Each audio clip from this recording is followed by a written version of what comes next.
ప్రాణో హి భగవాన్ ఈశః ప్రాణో విష్ణు పితామహ ప్రాణేన ధార్యతే లోకః సర్వం ప్రాణమయం జగత్. కాబట్టి ఎవరికి ప్రాణం అవసరం అంటే ఎవరికి ప్రాణం అవసరం లేదు? ప్రాణం ధారణ చేసినప్పుడే మనుగడ సాగిస్తున్నాం. అలాంటి ప్రాణం ఎవరికి కావాలి, ఎక్కడ కావాలి, ఎప్పుడు ఉంటుంది, ఎప్పుడు ఉండదు.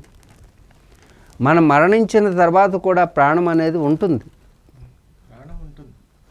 అంటే ప్రాణం అంటే ఈ విశ్వంలో ప్రాణం మీకుంటుంది అంటలేదు.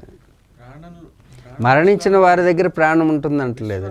విశ్వంలో ప్రాణం ఎప్పుడు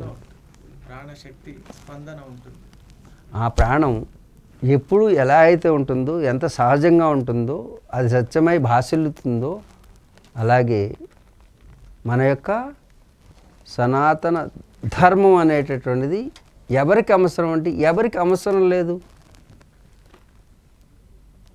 ఎవరైతే ఈ ప్రాణం అనేటటువంటి ధారణ చేసి విశ్వ జగత్తంతా కూడా మనుగడ సాగిస్తుందో, ఆ జగత్తంతటిని కూడా ధారణ చేసి ఉన్నటువంటిది ఏదైతే ఉందో అది ధర్మం. ధర్మాన్ని విడిస్తే ప్రాణం పోతుంది, ఆ మనుగడ సాగించలేం. అలాగే సనాతన ధర్మాన్ని ఎవరైతే విస్మరిస్తారో వారికి మనుగడ లేదు. ఇది సనాతన ధర్మం. ఇది ధారణ చేసి ఉండేది. నువ్వు దాన్ని మర్చిపోయినా అది నీవు ఆచరించకపోయినా నీవు మరణించిన వాడితో సమానం.